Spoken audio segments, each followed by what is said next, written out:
¿Qué tal? ¿Cómo les va? Muy buenas noches y gracias como siempre por acompañarnos nuevamente en el Heraldo Televisión y como todos los días en esta mesa que usted conoce muy bien de análisis y debate político para hablar siempre de los temas más importantes de la agenda nacional. Hoy vamos a hablar de la situación que actualmente vive la Iglesia Católica en nuestro país. Aunque esta religión continúa siendo, sí, la de mayor presencia en México, en los últimos años ha perdido cierta fuerza y de acuerdo a la Segov, hoy existen más de 9,000 diferentes asociaciones religiosas. Seguramente usted conoce o ha escuchado hablar de ellas.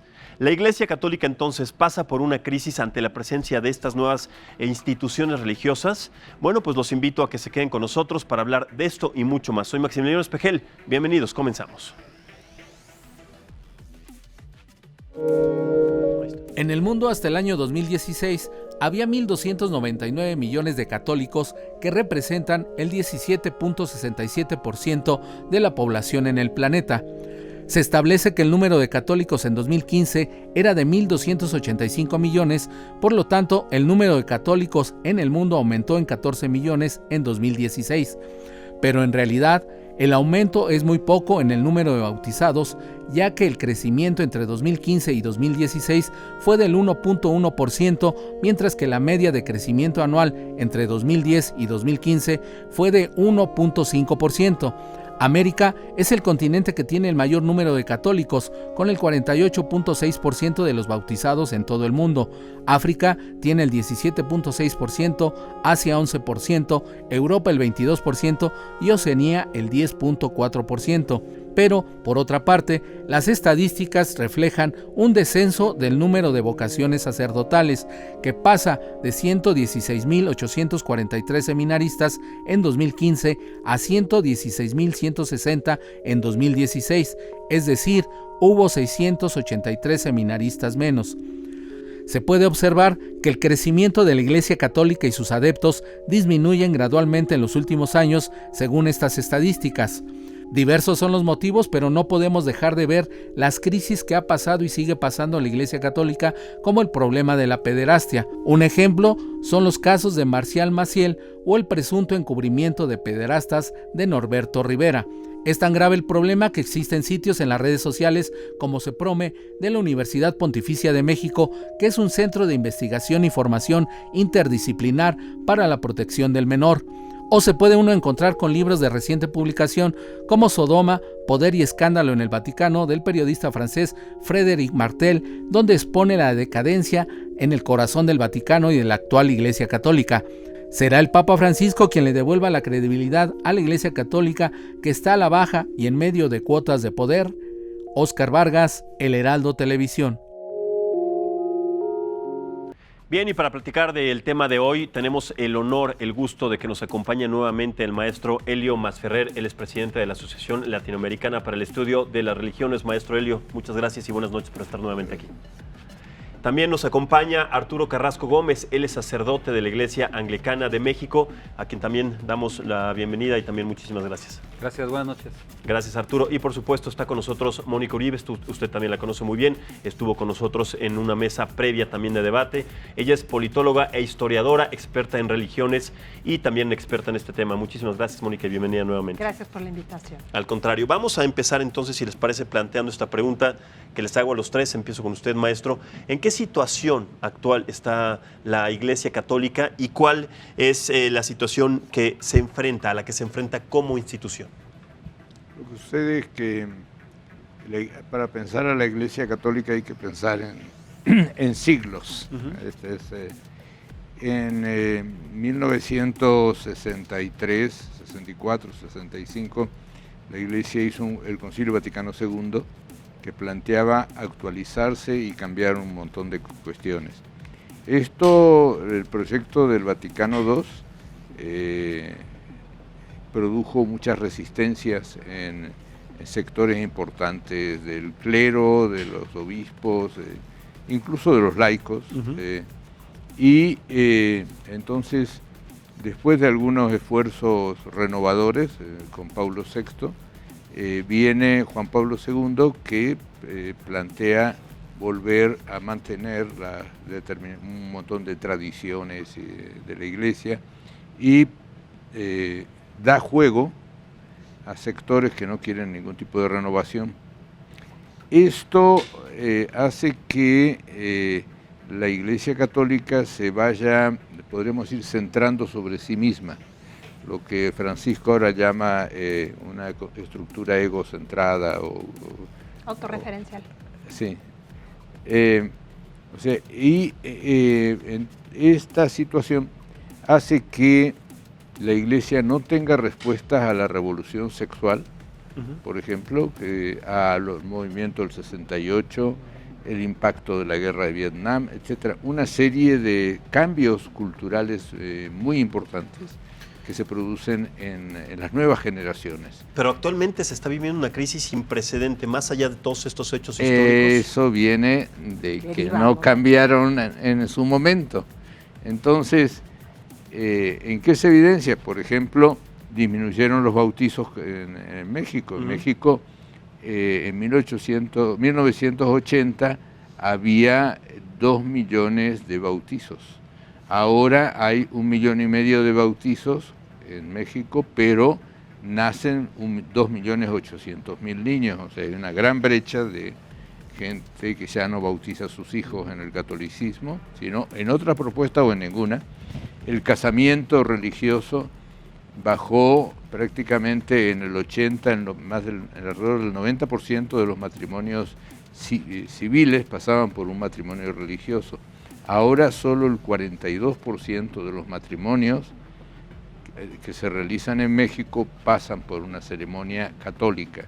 ¿Eso qué quiere decir? Que está perdiendo a los jóvenes y que estos otros matrimonios, gran parte de los nuevos matrimonios que van a tener hijos, no están socializando a sus hijos en el catolicismo. Correcto. Desde tu punto de vista, Mónica, ¿cuál es la razón por la cual está perdiendo adeptos la Iglesia, no solamente en nuestro país, sino a nivel mundial? Están perdiendo fieles, están perdiendo seguidores. Hay inclusive no solamente un hartazgo, sino también una contraparte de gente que dice que la Iglesia está dañando de alguna manera a ciertas comunidades por los representantes, por las situaciones que hemos visto de sus representantes que cometen de alguna manera ciertos actos, como la sociedad los ha determinado, atroces en contra de la juventud.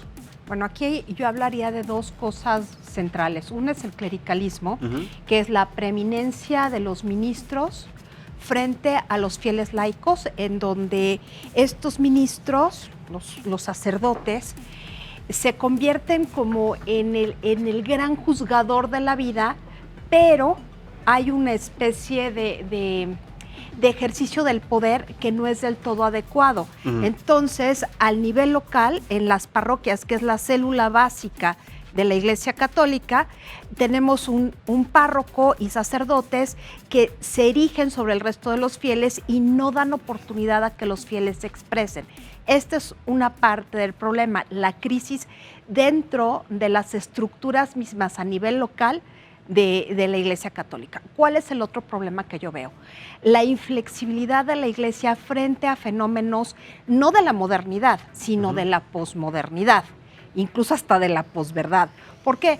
Porque la Iglesia se negó a aceptar realidades como la anticoncepción oral, que creo que fue el gran punto con la encíclica Humanae Vitae de 1967, en donde hay una condena al aborto, que eso es normal, hasta cierto punto, bueno, hasta todo punto, desde la perspectiva religiosa, pero esta discusión sobre los anovulatorios hicieron que las mujeres que ya habían tenido un gran avance con la posibilidad de controlar los nacimientos, pues finalmente no lo admitieran. Y eso ha hecho que la feligresía católica paulatinamente se vaya alejando. Otro tema es el tema de los abusos sexuales dentro de las estructuras religiosas, pero eso tiene que ver más con bullying y el ejercicio de poder dentro de las estructuras eclesiales que con una cuestión de religiosidad.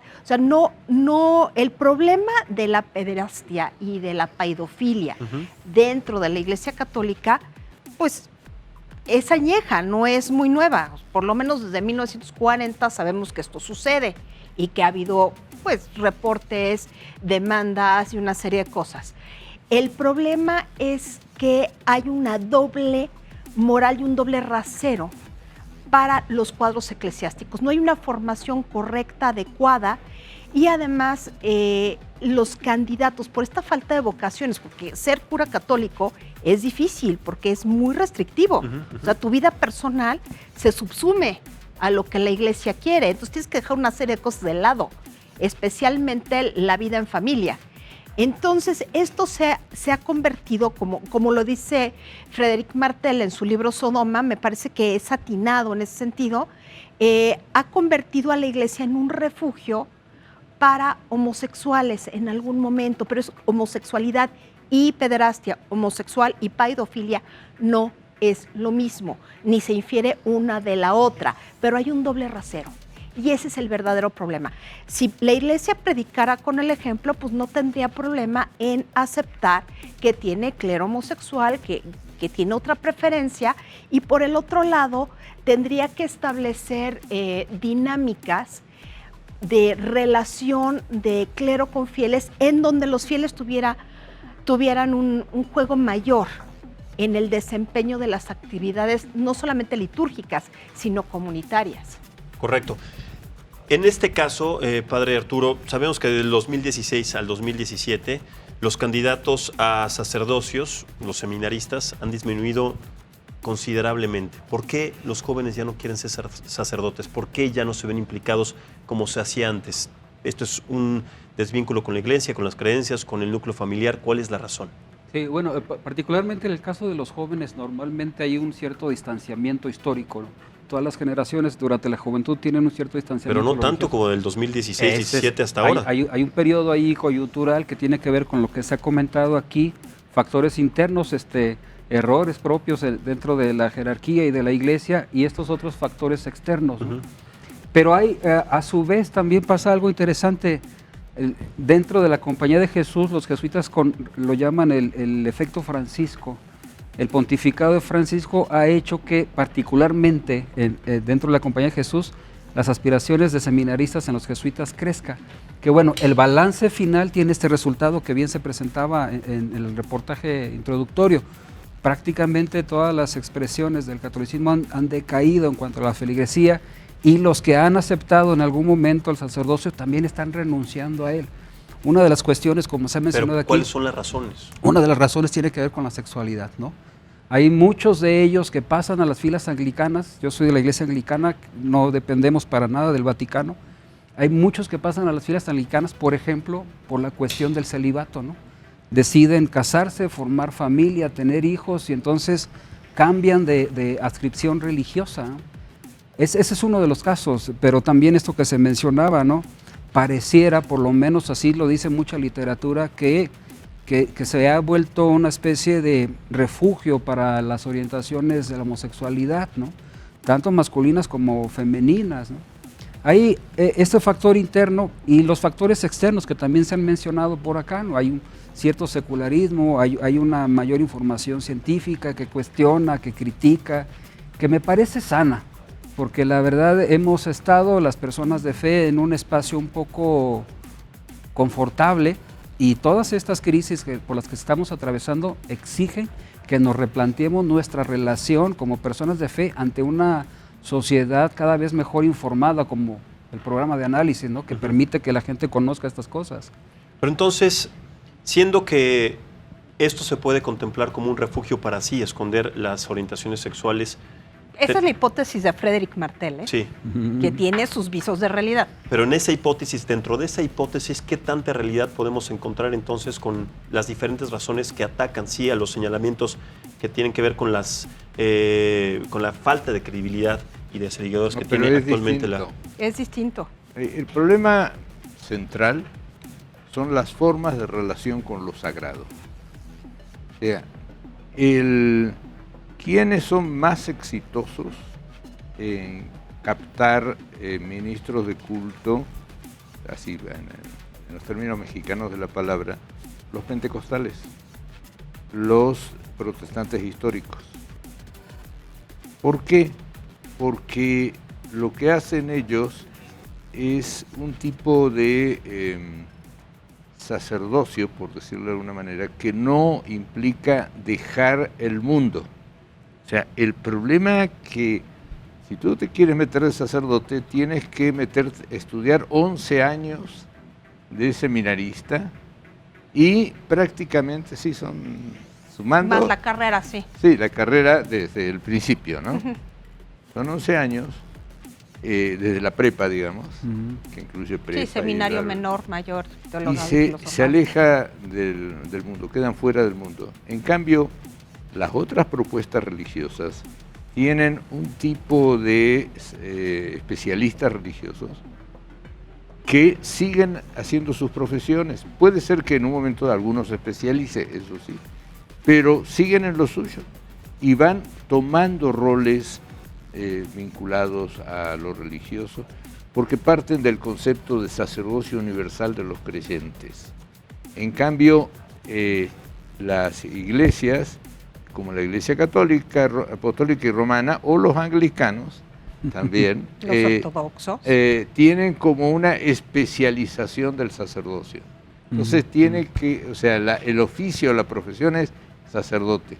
El otro va generando un clero a medio tiempo, para decirlo amablemente, que siguen en sus actividades.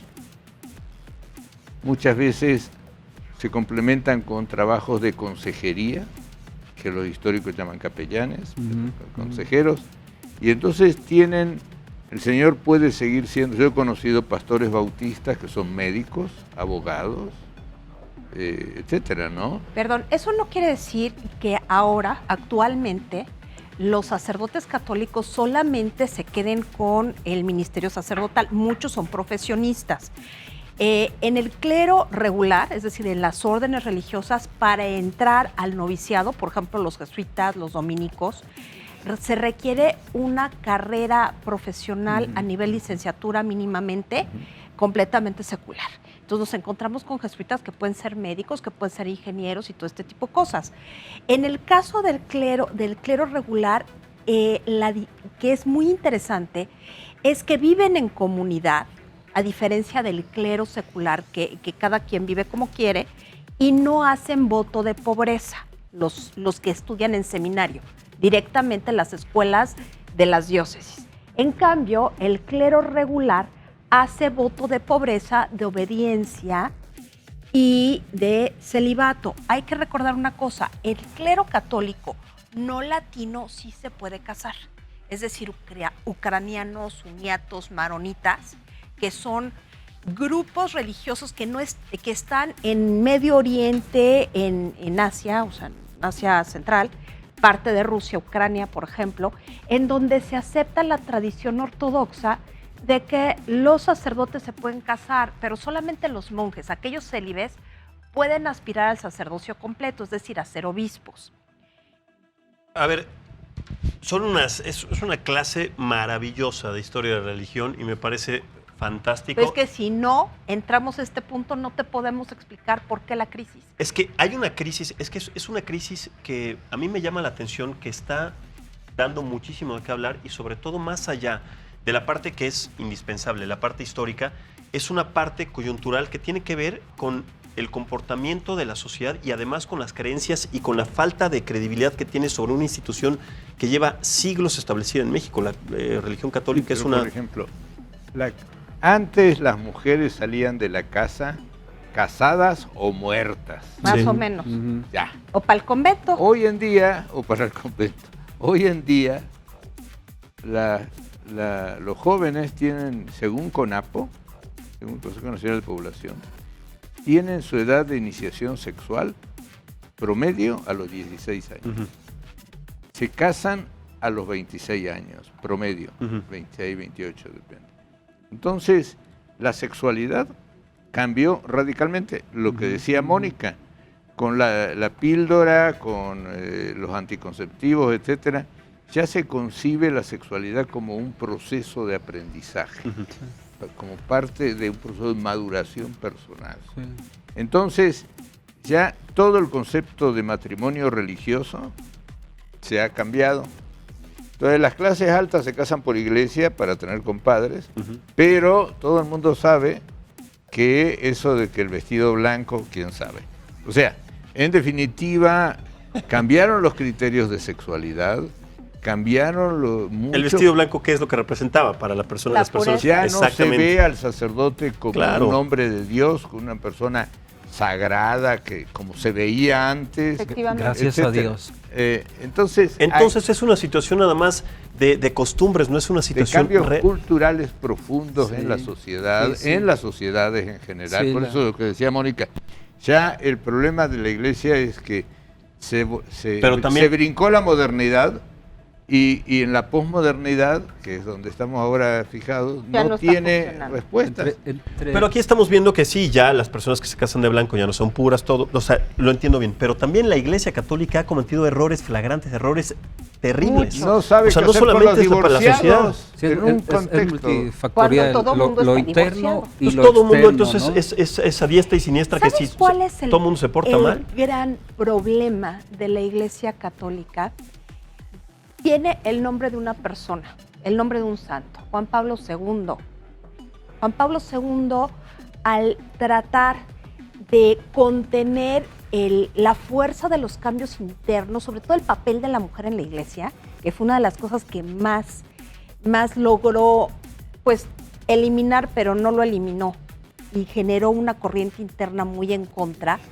Juan Pablo II gobernó con mano de acero.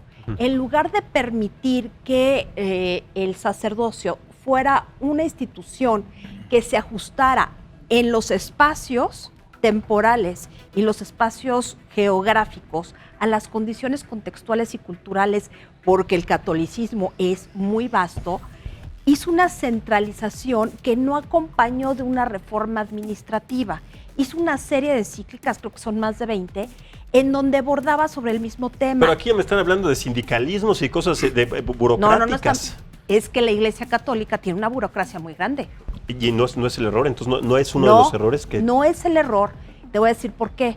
Porque el Estado del Vaticano es un Estado nacional. O sea, el Papa tiene 3 personas jurídicas Sí, en correcto. su persona. Sí, sí. Entonces, por un lado tienes que administrar la iglesia, que implica nuncios, prelaturas, obispos, sacerdotes, porque todos confluyen en esa administración central. Lo mismo pasa con la iglesia anglicana, no creas que no, tiene su parte burocrática en el cuadrilátero de Lambeth y en el arzobispado de Canterbury. O sea, esto pasa porque pero son, no es igual. no es hay, lo hay mismo. una mala comprensión del asunto. Nosotros no tenemos una figura papal. No. El arzobispo de Canterbury no tiene ninguna autoridad administrativa fuera de Inglaterra. Ahí, dentro de estas pautas, es donde entran las confusiones. O sea, son anglicanos, son papales, son ortodoxos, son... ¿Pero qué tiene de confusión? La gente- Son la- denominaciones distintas. La Iglesia Católica es una, la Iglesia Anglicana es otra.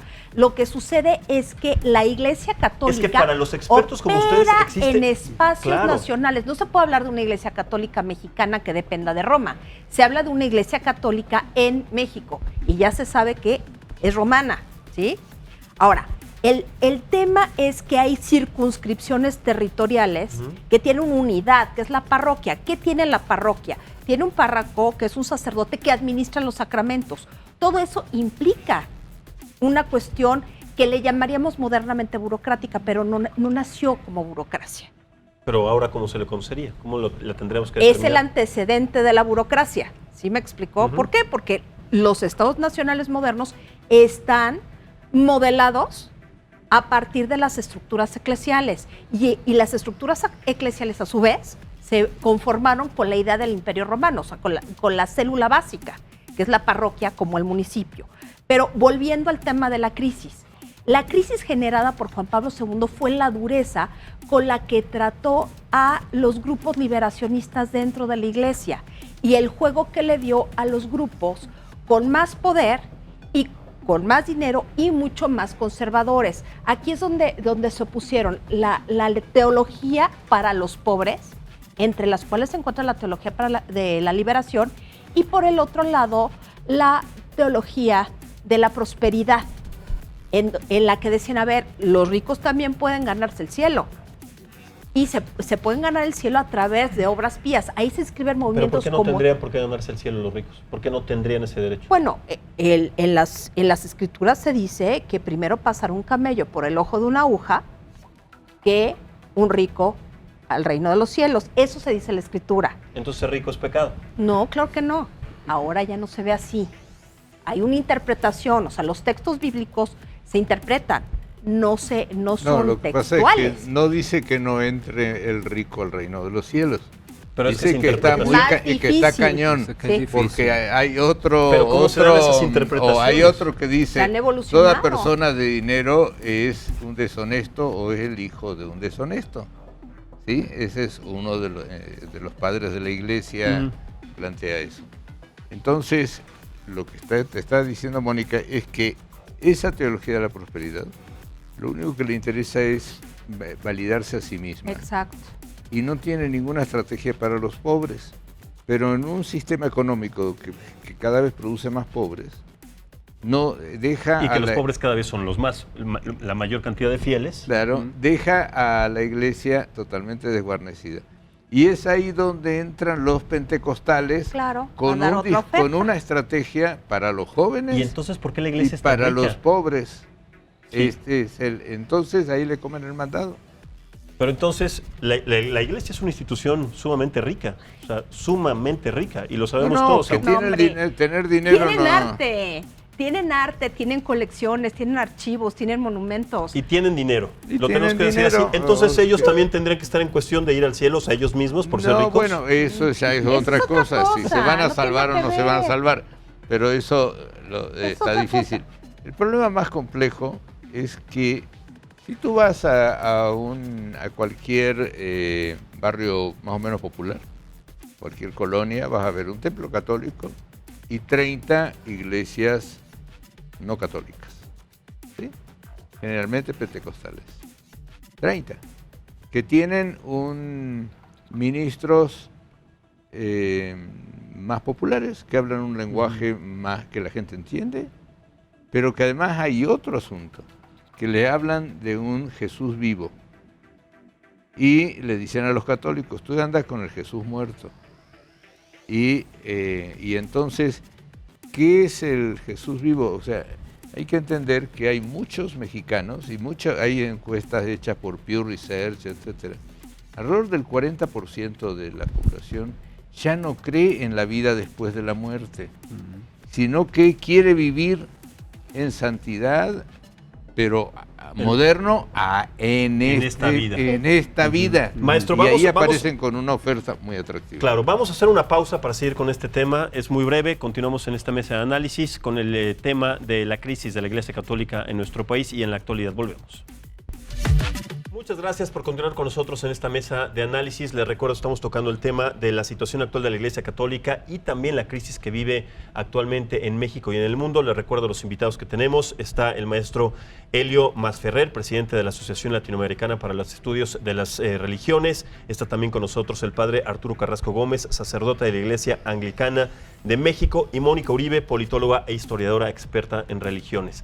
A ver, retomando este tema que más allá de esta maravilla que nos da a entender cuáles son las cuestiones y la actualidad que vivimos en cuestiones de la Iglesia y de todas las situaciones que dependen, o bueno, más bien de las religiones que han salido de la Iglesia o del catolicismo, si lo estoy diciendo correctamente bien o correctamente, no sé. Vamos a tocar el tema de lo que últimamente también ha dado mucho de qué hablar, y fue esta situación de Leonardo Avendaño, este joven que murió a manos de este padre Francisco Javier Bautista, y que a partir de esa situación se han determinado muchas hipótesis y muchas historias, muchas cosas que además involucran también a los bancos y a la parte económica de quienes estaban involucrados en este acto, padre. Si me permites, Max, yo creo que una de las crisis, volviendo a la pregunta del bloque anterior, que está pasando en lo interno de la Iglesia Católica Apostólica y Romana es precisamente su comprensión y su pastoral sobre la sexualidad.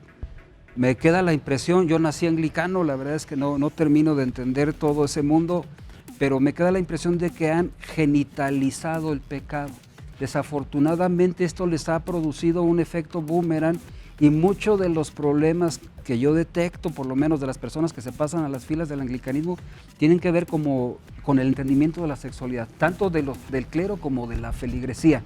Y bueno, este escándalo que se menciona la verdad pareciera que tiene también de trasfondo esta... Que no es el único, ¿no? Que no es el único, además, desafortunadamente para ellos. Y la sexualidad, bueno, tiene que ver con esas cuestiones que se han mencionado, homosexualidad masculina, femenina, etcétera, pero también con el papel de la mujer. Decía yo hace rato que no tenemos una burocracia parecida a la romana. Nosotros tenemos un entendimiento más ortodoxo. Y esto es importante porque, por ejemplo, actualmente la Iglesia Anglicana de los Estados Unidos, que ya se llama episcopal, en Canadá, en Escocia y recientemente en Brasil, han reconocido el derecho a las parejas homosexuales para recibir el sacramento del matrimonio. En México esto todavía no sucede. La Iglesia Anglicana de México, como no somos este ente monolítico, tenemos nuestro proceso, llevará su tiempo. Hoy por hoy no es posible celebrar el sacramento del matrimonio entre parejas del mismo sexo, pero en México lo que sí sucede, desde hace 40 años está establecido la posibilidad de que las mujeres accedan al episcopado. No ha sucedido en la práctica. La comprensión de la sexualidad tiene que ver mucho con el modelo eclesiológico, por lo menos en el caso anglicano. Nosotros entendemos que toda persona es hija de Dios, bienvenida a participar en los sacramentos, independientemente de su orientación sexual. Ojo, esto no lo convierte en un pecador, aunque civilmente, por ejemplo, en la Ciudad de México se puede celebrar un matrimonio entre personas del mismo sexo, ¿no? La Iglesia todavía en México no da ese paso, pero sí les acompañamos pastoralmente en sus decisiones. La mujer que decide abortar, nosotros creemos que esto tiene que ser visto como un problema de salud pública, no como un problema penal, jurídico. Son dos entendimientos diferentes, ¿no? Y mientras tanto hay algunos sectores dentro de la Iglesia Católica y dentro de otras expresiones del cristianismo que insisten en ver el caso del aborto específicamente como una cuestión que tiene que ser tratada penalmente. De por sí la mujer tiene que enfrentar un problemón en ese dilema y todavía penalizar la situación, las orientaciones sexuales, ¿no? Que todo parece indicar que es lo que está detrás de este desafortunadísimo caso de Leonardo Bendaño, ¿no? Hoy por hoy se dicen que hay evidencias, que hay pruebas, la familia sale a refutar las pruebas, se entiende, pero mientras no haya una evidencia contundente, pero las hipótesis dicen que había extorsión de parte de este muchacho. Es una hipótesis. Claro, pues ¿de qué vivía el muchacho? Se pegaba unos viajes a todo el planeta. Entonces quiere decir que este sacerdote... No quiere decir nada, lo que sí tenía mucho dinero. Por lo menos hacía uso de muchas cosas. Pagar una colegiatura en la UIC de doctorado no es barato. Pero sobre todo porque su familia no tenía esos antecedentes de tanto dinero. Efectivamente, o sea, no venía de una familia de posibles y bueno, finalmente era una persona educada de manera pues escolarizada, muy escolarizado, o sea, había llegado a un doctorado, traía un coche pues bastante bueno, vivía fuera de la casa paterna y pues vivía bien. Eso no era muy común. Ahora, llevaba 10 años como diácono. A mí no me ha quedado claro una cosa, si realmente era un diácono permanente o un diácono transitorio. No era diácono. Había estado 4 años con los escalabrinianos.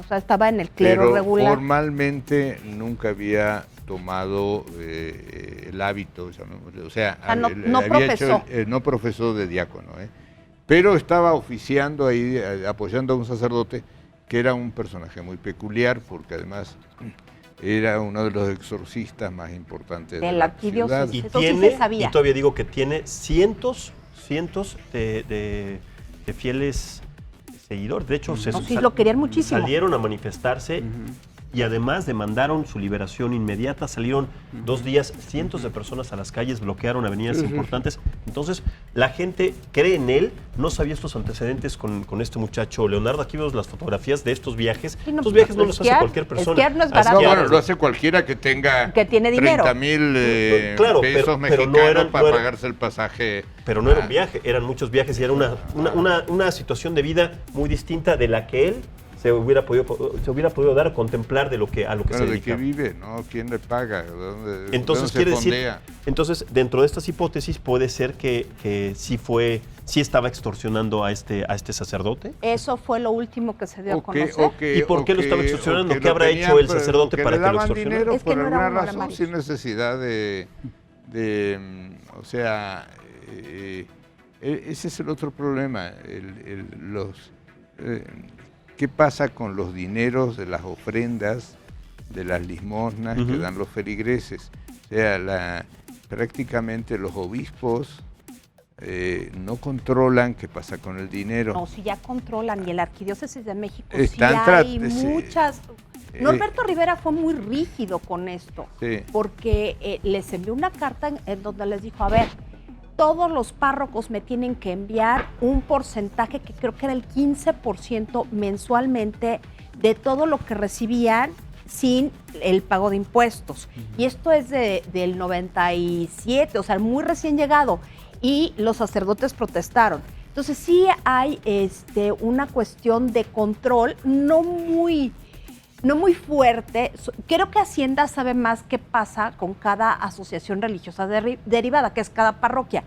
Pero en el caso de este sacerdote, el sacerdote exorcista, recibía mucho dinero por fuera. Recibía mucho dinero por fuera porque había mucha gente que iba con él, de todas las clases sociales, ojo, y de lugares completamente distintos, que iban a pedirle exorcismos y otro tipo de cosas, y dejaban dinero. O sea, él recibía mucho más dinero.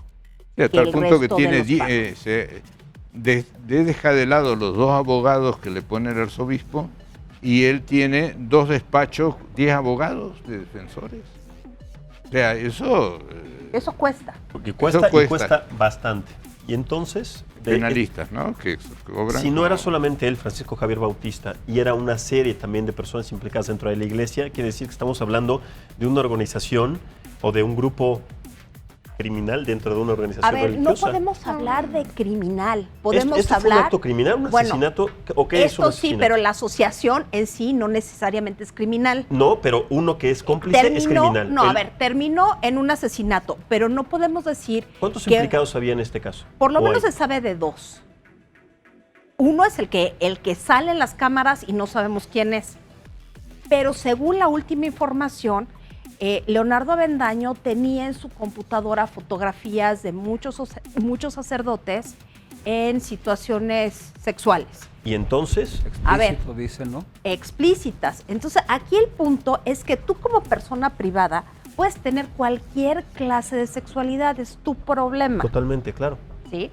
Aquí el problema es el doble rasero, en donde finalmente una institución a la que estos pertenecen le dice, a ver, te tienes que comportar de tal manera, y no lo hacen, pero lo hacen en la vida privada. Pero aquí el problema es la extorsión y el asesinato después. Claro, pero es un problema distinto al grupo que puede existir, que igual no participó, igual era chantajeado, pero no participó en esta situación. O sea, lo que nos habla es lo que Frédéric Martel dice en su libro Sodoma. En casi todas las iglesias particulares existen grupos gays dentro de las estructuras de la iglesia. Eso no significa que sean homosexuales, no significa que sean criminales. Que dentro de los parámetros de la iglesia no estén actuando bien es otra situación. Pero en este caso concreto tenemos que las evidencias apuntan a que había un grupo de ofendidos o amenazados por Leonardo Avendaño. Eso es lo que sabemos hasta el momento, y que uno de ellos lo mató. Pero entonces, esta doble moral es lo que está acabando con ese es el problema, punto. la doble moral. Que entrar a la historia para hablar de la doble moral. Que el problema es que entonces... Y me encanta la historia. Si tú dices que administras lo sagrado, ¿sí? que estos son hombres de Dios... Sí. Resulta que son como cualquiera. Como cualquier cuate. Pero les encaretamos otra idea. Y medio de lo peor, ¿no? Porque tampoco pero además, los ciudadanos de pie andamos estrangulando personas. Claro, no es bonito. Una cosa es que sea pecado en el entendimiento doctrinario de la comunidad de fe, y otra cosa es que sea un delito. Sí, ¿no? claro, una cosa es el pecado y otra cosa es el delito. Claro. La cuestión pecaminosa, la crisis ¿no? es que la gente no ve consistencia en los comportamientos. Exacto.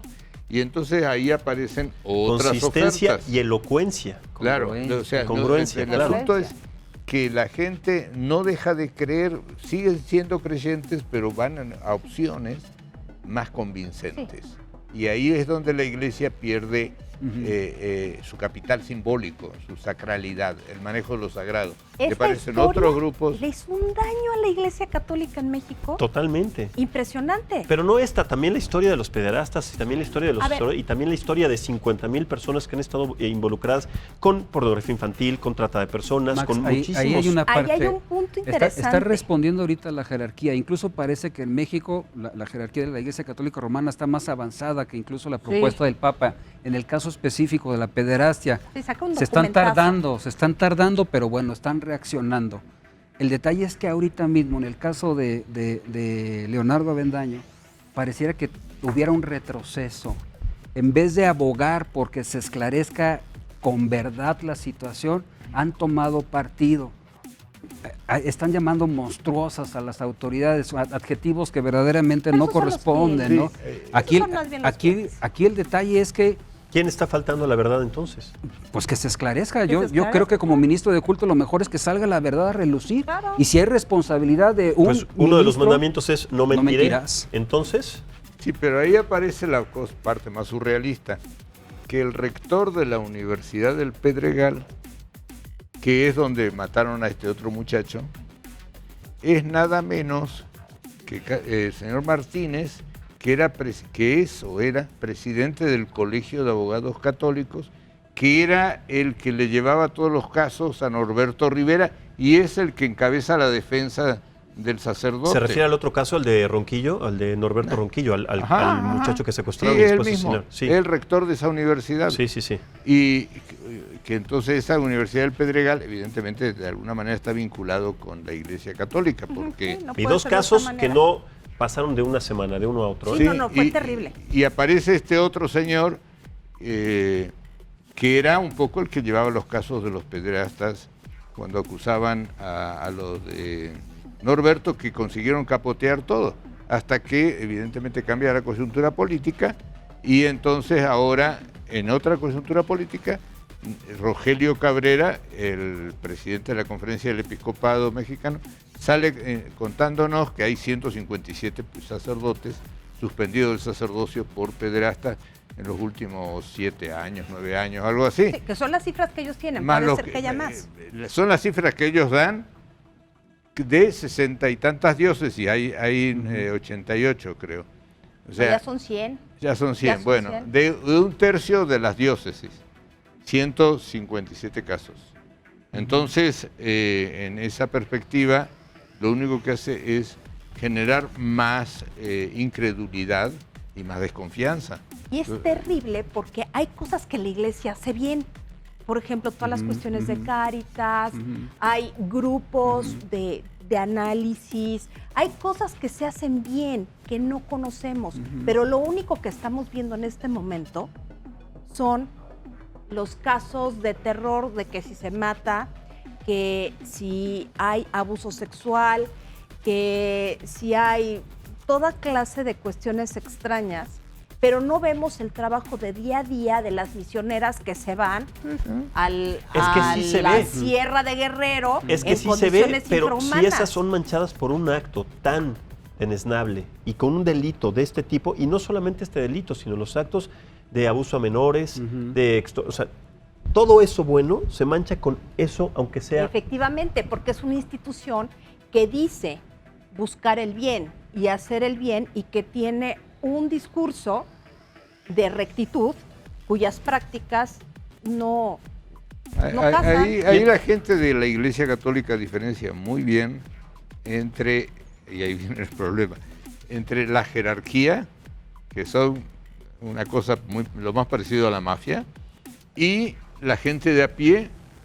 El sacerdote, yo conozco gente muy honesta, gente que está trabajando en la sierra de Guerrero, ahí en el fin del claro, mundo, no y vamos a el crucificar compa a está. todos, por supuesto, Entonces hay gente muy claro. correcta, muy respetable, Sí. pero quienes controlan el aparato de la jerarquía, de los meros capos, son muy difíciles. Claro, pero la gente en este problema, en esta situación generaliza, porque Bueno, sí hay gente tampoco honorable, gente buena. son antropólogos o sociólogos que se van a poner a separar tan A fino. desmenuzar Realmente, el Ahora, tema. con esta debilidad que se muestra, con esta poca o con esta falta de credibilidad que se ha generado a partir de estas situaciones, muchas personas han empezado a buscar otras opciones. La iglesia del la Luz del Nuevo Mundo, ¿cómo se llama esta iglesia? Del mundo. La Luz del Mundo, la Luz del Mundo, esta asociación también religiosa de Keith Raniere, Nexium, en los Estados Unidos, porque no es un problema nada más de México, pasa en pero Estados Unidos, pasa en Brasil. eso es la Eso son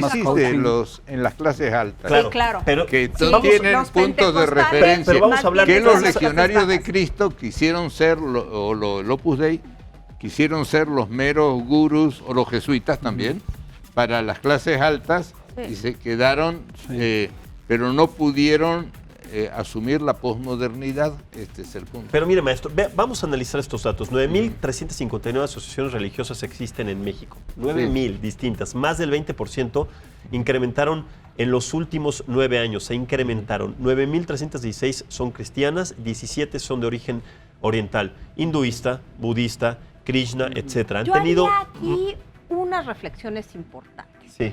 Esas asociaciones religiosas no quiere decir que todas sean cada una un grupo religioso distinto. La Iglesia Católica debe tener alrededor Tiene 3.500. de 3.500. ¿Por qué? Porque se registra una diócesis, es una asociación religiosa Pero y ahí tiene está. derivadas. El registro de pero eso asociaciones incluye religiosas de la originarias y derivadas. aparece con 13 que son catalogadas como nuevas expresiones. Sí, pero compáralas con las terminas No, de la Iglesia pero Católica. mira, el asunto es más sencillo.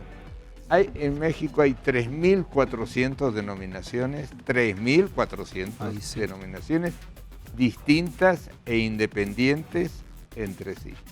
Igual son una barbaridad. Sí. Esas 3.400 distintas e independientes entre sí tienen asociaciones religiosas derivadas. El seminario, ¿no? Ese es otra. O el convento. O el convento. Por ejemplo. Esas son las derivadas. Entonces, de esas 9.000, en realidad son 3.400, más o menos. Sí. ¿No? Pero igual, tenemos, yo estuve revisando antes de venir un catálogo, una enciclopedia de las religiones americanas, de Estados Unidos, y en la edición número 4 tiene 3.200 distintas. Y nosotros ya tenemos 3.400 más los que se acumulan en los Y últimos los días. que no están registrados, como por ejemplo la santería. La regla de Ocha no está registrada. No, y hay otras asociaciones religiosas evangélicas que están dadas de alta como asociaciones civiles. Eso. Por ejemplo, Casa sobre la Roca, Claro. o que no tienen ningún tipo de denominación. Y entonces, ¿qué entendemos como esto? O los Toda esta lasallistas y maristas, diversificación de iglesias o de creencias es una crisis de la iglesia romana, de la iglesia anglicana, de la iglesia católica. ¿Cómo lo podemos ver? ¿Cuál es el reflejo de alguna esto? manera, Porque además van sí. creciendo. Es una crisis de como las la espuma. iglesias tradicionales. De alguna manera de las- sí es. incluso de las históricas, todas. Por esos traspiés internos, además de lo que pasa externamente. Yo sigo pensando que la tesis esta de la comprensión de la sexualidad es fundamental en todas estas derivaciones y ramificaciones de la cristiandad, la mujer, la diversidad sexual, el celibato, todas estas obligaciones morales que no son consistentes de parte de los ministros de culto, ¿no? Yo abiertamente, en donde me paro, digo que tengo 2 hijos, estoy casado, porque ahora sí que mi religión me lo permite, yo no tengo por qué andar fingiendo que llevo una vida célibe, ¿no? Yo estoy casado y tengo mis 2 hijos, ¿no? Pero bueno, ahí también hay una exigencia de congruencia como padre de familia, etcétera, ¿no? Y lo mismo acá, si alguien decide hacer un voto de celibato, bueno, pues que sea congruente con ese voto. Si alguien decide no hacerlo, pues adelante, ¿no? Pero se aparenta algo que no se es, ¿no? Se lleva una vida sexual activa con un voto de celibato, ya sea de manera heterosexual o de manera homosexual, y es lo que la gente exige, ¿no? Claro, que la congruencia. El punto es la congruencia Exacto. y además que se ajusten a las condiciones de la vida moderna. No puedes estar en una situación que igual funcionaba en el siglo XI, como fue la monacalización de la Iglesia Católica, y que ahorita ya no funciona. Para eso existen las órdenes religiosas. Si quieren ser célibes, que se queden en las órdenes religiosas. Si quieren casarse, debería ser opción para el clero secular, porque así lo fue durante 9 siglos. Ya se está Entonces, explorando en Brasil la posibilidad en de la Brasil, zona de la Amazonia. claro, ¿no? en el Probablemente. sínodo panamazónico se va a buscar que haya un clero casado de hombres probados, viri probati, que realmente sepan de teología y todo este tipo de cosas, hombres ya mayores, casados, que se hagan cargo de la evangelización de la zona, porque en realidad hay misioneros. Y esto lo es algo que que la quieren Iglesia Anglicana celebra, porque deja ver que nuestro modelo eclesiológico pues, está es siendo mucho más emulado, sano. ¿no? Y aparte es el saludable. antiguo, en realidad es el antiguo. Es el original. Es o el sea, original. El celibato es lo que es contraevangélico. A ver, quiero también tocar, sin salirnos también de este tema, pero para que no se quede también volando sobre la mesa este tema concretamente con usted, Padre Arturo. Sí. Trascendió en las reuniones que el presidente Andrés Manuel López Obrador, que tuvo con los líderes de diferentes organizaciones religiosas, se planteó a la Iglesia Cristiana Evangélica distribuir la cartilla moral. Sí, ¿Se enteró de eso? ¿Qué opina sobre eso? sí. Que todos los... O sea, ¿esta situación viola el Estado laico? Qué buena pregunta. Yo creo que todos los que creemos en este Cristo como Señor y Salvador tenemos un compromiso real con la edificación y la construcción de la paz, de los valores éticos, la congruencia y la consistencia ética. Pero también hay un límite que todavía legalmente nos limita a tener unas ciertas participaciones en correlación con el Estado. Vamos, todos queremos que México sea una mejor sociedad, que tengamos más justicia, que haya más paz, que haya más armonía. En ese sentido, pues nos encanta la idea, pero hay un margen jurídico, civil, que nos acota, ¿no? México tiene un modelo laico decimonónico, la verdad hay que decirlo, todavía pensamos como si estuviéramos en el periodo apenas de las reformas juaristas y la separación en ese momento nos ha costado sangre, sudor y lágrimas, esto es real. Parece que hoy tenemos que replantearnos, necesitamos discutir si queremos seguir en este mismo entendimiento del Estado laico, pero mientras la ley es clara y establece unos límites que corresponde a todos los ciudadanos respetar. Pero ¿tiene conocimiento de que esta instrucción también se llevó a cabo para su misma institución, para la iglesia que usted representa? No, en el caso del anglicanismo no sé.